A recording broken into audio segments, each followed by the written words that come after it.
ત્યારે લોકપ્રિય અભિનેતા સુરેશ ગોપીએ સલોકભર્યા પણ જુબાની પ્રહાર સાથે પોતાના વિજયને લઈને ઉઠેલા વિવાદોને પ્રતિસાદ આપ્યો.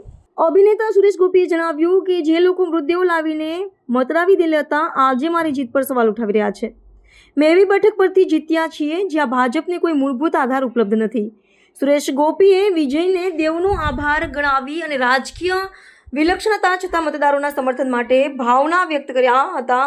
2024 લોકસભા ચૂંટણીમાં થ્રીસુર બેઠક પર સુરેશ ગોપીના વિજય બાદ પ્રદેશ કોંગ્રેસ અને સીપીઆઈ સહિત પ્રબળ વિરોધ પક્ષોએ મતદાર યાદીમાં ગેરવિધિ, બોગસ મત અને ડબલ મતદાન જેવી વાંધાજનક પ્રવૃત્તિઓ અંગે ગંભીર આરોપ કરતા ચૂંટણી પંચ અને પોલીસમાં ફરિયાદ નોંધાવી હતી.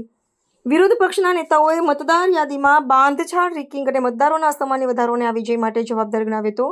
બીજી તરફ સુરેશ ગોપીએ આ તમામ આરોપોને રાજકીય વિલેફિકેશન અભિયાન ગણાવી તેમના ઉપર ઉઠેલા તમામ આરોપીની નિષ્ઠા સાથે નકારી કાઢી છે. સુરેશ ગોપીએ સોશિયલ મીડિયામાં તથા પડોશી બેઠકોમાં સ્પષ્ટતા કરી છે કે જેમણે મારી વિરુદ્ધ કાયદેસરની ફરિયાદ કરી છે તે ચૂંટણી પંચ અથવા કોર્ટે જઈને યોગ્ય પગલાં લેવા જોઈએ. બદલે ખોટા અને ઉશ્કેરણીય આરોપો ફેલાવવા તેમણે કહ્યું કે હું જો સાબિત કરી શકે તો રાજકારણ છોડી દઈશ. રાજ્ય સરકાર સાથે કંઈક યોજનાઓના વિવાદ અંગે પણ તેમણે સ્પષ્ટતા કરી. ચાલુ વિવાદો પછી પણ કેન્દ્રથી નવનવી યોજનાઓ માટે મંજૂરીને સૂચવવા કેન્દ્રિત રહ્યા.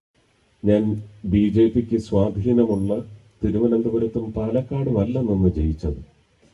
സ്വാധീനം ഇനി ജനിക്കുക പോലുമില്ല എന്ന് പറയുന്ന തൃശ്ശൂരിൽ നിന്നാണ് എനിക്ക് ജയിക്കാൻ സാധിച്ചതെങ്കിൽ ആ ദൈവം കൂടെ നിൽക്കുന്നുണ്ട്. ഞാനത് പറയുമ്പോൾ എൻ്റെ കണ്ണ് നിറയരുതെന്ന് ഞാൻ നല്ല നിശ്ചയത്തോടെ പിടിച്ച് നിന്നുകൊണ്ടാണ് ഞാൻ പറയുന്നത്. പക്ഷെ ഇത് പറയുമ്പോൾ എൻ്റെ ഹൃദയം നല്ലതുപോലെ തുടിക്കുന്നുണ്ട്, നല്ലതുപോലെ സങ്കടവുമുണ്ട്. എന്തൊക്കെ കഥകളാണ് ഉണ്ടാക്കുന്നത്.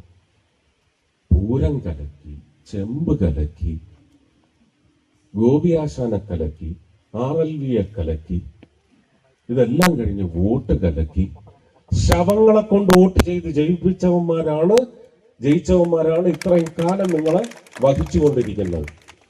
ചത്ത് ശവങ്ങളെ 25 വർഷം മുമ്പ് അടക്കം ചെയ്ത ശവങ്ങളെ കൊണ്ട് വോട്ട് ചെയ്തിട്ടുണ്ട്. ഇവരൊക്കെ തന്നെ റിപ്പോർട്ട് ചെയ്തിട്ടില്ലേ?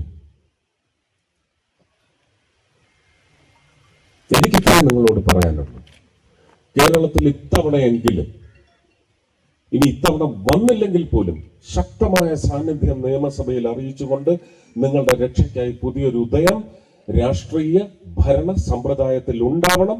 അതിന് ദൃഢമായ നിശ്ചയം, ഇപ്പോഴുള്ള ചില നിശ്ചയങ്ങളിൽ മാറ്റം വരുത്തണം. എല്ലാം മുടച്ച് പുതിയൊരു കാസ്റ്റിലേക്ക് ഇത് കൊണ്ടുവരണം, ഒരു ഘടനയിലേക്ക്, ഒരു രൂപത്തിലേക്ക് ഇത് കൊണ്ടുവരണമെന്ന് മാത്രമാണ് എനിക്ക് നിങ്ങളോട്. ഒരു ഡബിൾ എൻജിൻ സർക്കാർ ഇവിടെ ആവശ്യമാണ്.